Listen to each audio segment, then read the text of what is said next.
Selamat sore saudaraku yang kekasih. Jumpa kita di Siraman Kalbu sore hari ini, Kamis 2 Juli 2020. Kita berdoa. Bapa di sorga yang senantiasa berkenan menyertai kami lewat Roh Kudus-Nya, lewat firman-Nya yang senantiasa menyentuh kalbu kami, sehingga hati pikiran kami disegarkan untuk melangkah menghadapi hari-hari kami yang penuh sukacita dan penuh juga dengan tantangan. Biarlah firman Tuhan yang menguatkan kami, karena kami sungguh-sungguh percaya Engkau yang menguasai kehidupan kami. Dalam nama Yesus kami telah berdoa. Amin. Firman Tuhan buat saudara dan saya yang setia untuk mengikuti program ini terambil dari 1 Yohanes pasal 3 ayat 11 sampai ayat yang ke-18. Dikatakan firman Tuhan demikian. Kasih terhadap saudara sebagai tanda hidup baru. Sebab inilah berita yang telah kamu dengar dari mulanya, yaitu bahwa kita harus saling mengasihi, bukan seperti Kain yang berasal dari si jahat dan yang membunuh adiknya. Dan apakah sebabnya ia membunuhnya? Sebab segala perbuatannya jahat dan perbuatan adiknya benar. Janganlah kamu heran, saudara-saudara, apabila dunia membenci kamu. Kita tahu bahwa kita sudah berpindah dari dalam maut ke dalam hidup, yaitu karena kita mengasihi saudara kita. Barang siapa tidak mengasihi, ia tetap di dalam maut. Setiap orang yang membenci saudaranya adalah seorang pembunuh manusia, dan kamu tahu bahwa tidak ada seorang pembunuh yang tetap memiliki hidup yang kekal di dalam dirinya. Demikianlah kita ketahui kasih Kristus, yaitu bahwa Ia telah menyerahkan nyawanya untuk kita. Jadi kita pun wajib menyerahkan nyawa kita untuk saudara-saudara kita. Barang siapa mempunyai harta duniawi dan melihat saudara-saudaranya menderita kekurangan tetapi menutupi pintu hatinya terhadap saudaranya itu, bagaimanakah kasih Allah dapat tetap di dalam dirinya? Anak-anakku, marilah kita mengasihi bukan dengan perkataan atau dengan lidah, tetapi dengan perbuatan dan dalam kebenaran. Demikian firman Tuhan. Yang menjadi tema sentral dari renungan kalbu pada sore hari ini adalah hidup baru ditandai dengan sikap yang mengasihi sesama. Bukan dikatakan mengasihi karena sama-sama satu kampung, satu marga, satu daerah, satu profesi, satu gereja, satu agama. Tidak. Tapi sesama manusia harus mengasihi, dan itu tandanya orang yang sudah hidupnya diperbaharui oleh Allah dalam nama Yesus. Karena itu saudara yang kekasih yang mendengar sabda Tuhan ini, jangan sekali-kali engkau mau memperlihatkan cinta kasihmu kepada manusia lebih dipengaruhi oleh karena faktor perbedaan dalam hidupmu.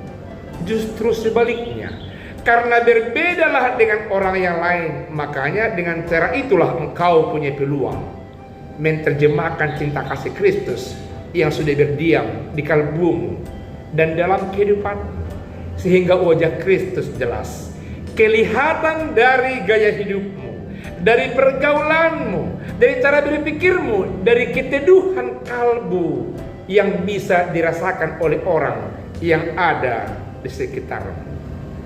Jangan karena suku bangsa, jangan karena partai, jangan karena faktor ras dengan yang lain, engkau lebih dipengaruhi untuk melakukan cinta kasih kepada sesama manusia. Bukan itu ajaran Kristus kepada kita. Saudaraku yang kekasih, dikatakan oleh firman Tuhan, yang membenci saudaranya di tengah-tengah dunia ini sama dengan pembunuh. Pembunuh adalah orang yang sangat keji di mata Allah, karena yang mempunyai nyawa manusia adalah Allah. yang memberikan dan yang kembali untuk menarik nyawa manusia adalah Allah sendiri. Karena itu manusia pembunuh adalah orang yang sangat dibenci oleh Tuhan dalam kehidupan kita di tengah-tengah dunia ini. Karena itulah firman Tuhan mengatakan bahwasanya Allah lewat dunia ini tidak memberikan tempat yang kekal baik di dunia apalagi di sorga kepada orang yang membenci saudaranya, karena mereka relevan, dianalogikan, disamakan dengan orang pembunuh di antara sesama mereka. Ayat 16 dikatakan firman Tuhan, Yesus sudah memberikan nyawanya kepada kita, kepada orang percaya. Karena itu kita wajib dan wajar memberikan nyawa kita, memberikan keberadaan kita demi untuk memperjuangkan sesama. Mungkin ungkapan ini mudah disebutkan, fakta untuk melakukan sangat sulit untuk melakukannya. Malah ada yang menganggap hal itu tidak mungkin. Tapi saudaraku, dalam nama Yesus saudara-saudara berusaha untuk melakukannya, supaya sungguh-sungguh kita kelihatan sebagai anak-anak Allah yang sudah diperbaharui kehidupannya. Tidak bisa mutlak, paling tidak sebahagian. Tidak bisa sebahagian dari kehidupan ini melakukan seperti itu, paling tidak mulai mempelajari, memulai menyikapi hidup yang berkorban kepada orang lain.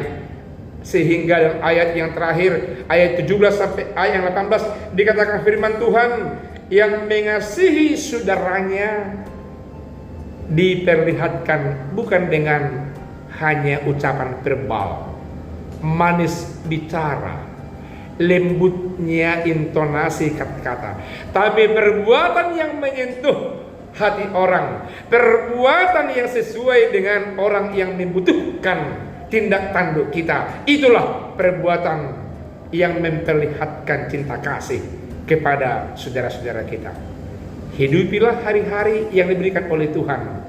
Jelilah melihat saudara-saudaranya akan apa yang mereka butuhkan dari kehidupan kita, dan upayakan untuk membantu menyentuh kehidupan mereka. Disitulah wajah Kristus nyata dan jelas buat mereka dari kehidupan kita. Biarlah wajah Kristus senantiasa nyata dari kehidupan bapak-bapak, kehidupan kita, agar nama Tuhan dipermuliakan lewat tindak tanduk kita sehari-hari. Amin. Tuhan Yesus memberkati. Kita berdoa. Terima kasih dengan sabda Tuhan yang mengajari kami agar mengasihi sesama tanpa syarat, dan yang membenci saudaranya termasuk orang yang tidak memiliki kesempatan kekal di dunia ini apalagi di sorga. Berikan kami kesempatan Tuhan untuk mengubah diri kami, mencintai sesama, memperlihatkan bukti cinta kami di dalam tindak tanduk kami, secara khusus bagi saudara kami yang membutuhkan bentuk apapun pertolongan dari kami sejauh kami mampu untuk melakukannya. Berkati sabdamu yang kami dengar, yang menyentuh kalbu kami, agar namamu dipermuliakan. Dalam nama Yesus kami telah berdoa. Amin.